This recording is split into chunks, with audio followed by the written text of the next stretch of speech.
ভাইরে ভাই, এই বাঙালির কাণ্ড আপনাকে দেখলে হাসতে হবে। এই বাঙালি যে এত পট খাইতে পারে আমি কখনো ভাবিনি।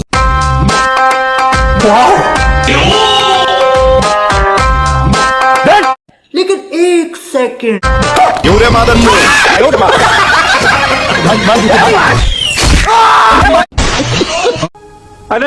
এই বাঙালি যে এত বিনোদন দিতে পারে আমি কখনো দেখিনি।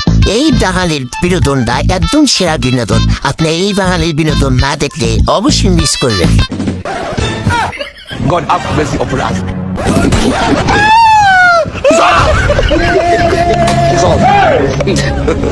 God have mercy upon us.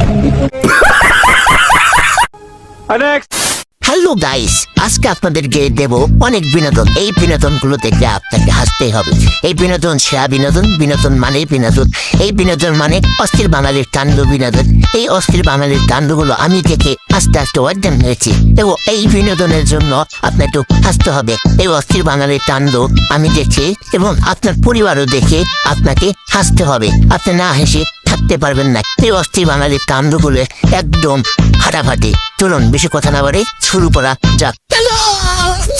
আমার বন্ধু যে আর এক বন্ধুকে এইভাবে কর দিতে পারে আমি কখনো ভাবিনি। হাই হাই মানুষ মারিয়া লাইছে। আমি এখন পুলিশে ফোন দেব। তারা ये काउ कुछ नहीं তোর যত টাকা লাগে আমি দিচ্ছি। কি তুই আমার চেয়ার গরম দেশ? তুই জানিস না রোজা রমজানের দিন ঘুষ খাবো বাপ।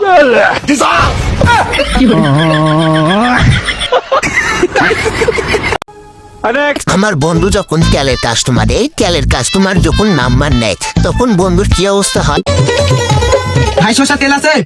আছে তো ভাই, দেন তো এক বোতল। ঠিক আছে।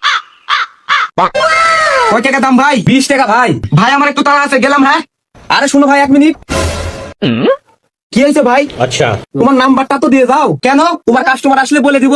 কাস্টমার? হ্যাঁ রে ভাই, হ্যাঁ।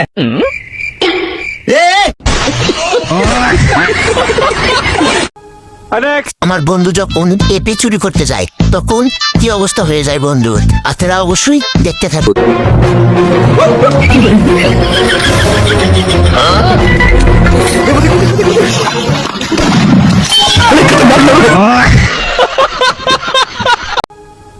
এই অস্থির বাঙালিগুলো দেখে আপনাকে 100% হাসতে হবে, না হেসে থাকতে পারবেন না। অস্থির বাঙালির কাণ্ডগুলো দেখে আমি আস্তে আস্তে কেঁদে দিয়েছি। रुको जरा सबर करो लेकिन एक सेकंड